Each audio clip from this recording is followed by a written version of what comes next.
Hi dears, welcome to our channel படிஃபை. நம்ம இன்றைக்கி என்ன பார்க்க போகிறோம்னா மேக்ஸ் ரிலேட்டடான கொஸ்டின்ஸ் பார்க்க போகிறோம். ஒரு 5 ஹெட்லைன்ஸ் கொடுத்துருக்கேன், பார்த்துக்குங்க. ஃபஸ்ட் லாபம் நஷ்டம்.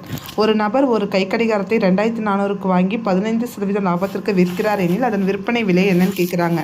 அப்போ லாபம் ஈக்குவல் டு 2400 இன்ட்டு 15%. சதவீதத்தை எப்படி எழுதலாம்னா 15/100ன்னு எழுதலாம். கீழே உள்ள 2 ஜீரோவுக்கு மேலே உள்ள 2 ஜீரோவை கேன்சல் பண்ணிங்கன்னா 15 இன்ட்டு 24 மல்டிபிள் பண்ணிங்கன்னா 360 வரும். அப்போ வாங்கின விலையோட 360 ஆட் பண்ணிங்கன்னா 2760. அதுதான் அதோட விற்பனை விலை. ரெண்டாவது கொஸ்டின் 5 + 10 + 15 100 வரைக்கும் போது கூட்டுத்தொகையின் கூடுதல் காண்க. கூடுதல்ங்கிறது என்னென்னா SN = n/2 A + L. ஏங்கிறது முதல் உறுப்பு, Lங்கிறது கடைசி உறுப்பு, Nங்கிறது என்னன்னா 5 இன்க்ரீஸ் ஆகிட்டு போகுது.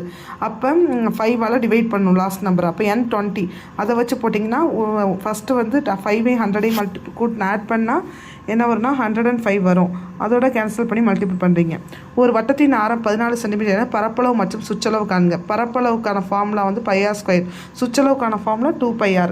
பைங்கிற இடத்துல வந்து என்ன பண்ணணும்னா 22π போட்டு கேன்சல் பண்ணி பார்த்தீங்கன்னா ரெண்டுத்துக்கும் ஆன்சர் வரும். 616 ஒன்றுத்துக்கு, இன்னொன்றுத்துக்கு 88 வரும்.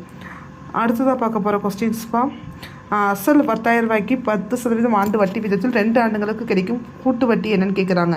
கூட்டு வட்டிங்கிறது ஆன்சர் வந்து 200. எப்படின்னா முதல் ஆண்டு வட்டி எப்படின்னா 10,000த்தோட 10% வந்து போட்டோன்னா 1000 வரும். 2ஆம் ஆண்டுங்கிறது அந்த 1000ல் 10% போட்டால் 100. மொத்த கூட்டு வட்டி 2ஐயும் ஆட் பண்ணால் 2100 வருது. அதுதான் அதுக்கான ஆன்சர். அப்புறம் கடைசி கொஸ்டின், ஒரு எண்ணின் 30% என்பது 150 எண்ணின் 30%னா 150ங்கும் போது 150 30ஆல் டிவைட் பண்ணிங்கன்னா அதுக்கான ஆன்சர் வரும். அப்புறம் அந்த எண்ணின் 50% என்னன்னு கேட்டாங்கன்னா அதை வர ஆன்சரை என்ன பண்ணணும், 50ஆல் மல்டிபிள் பண்ணிங்கன்னா அந்த 50%க்கான ஆன்சர் வந்துடும். 250ங்கிறது ஆன்சர். நம்ம சேனலை சப்ஸ்கிரைப் பண்ணாதவங்க சப்ஸ்கிரைப் பண்ணுங்கப்பா. தேங்க்யூ ஃபார் வாட்சிங்.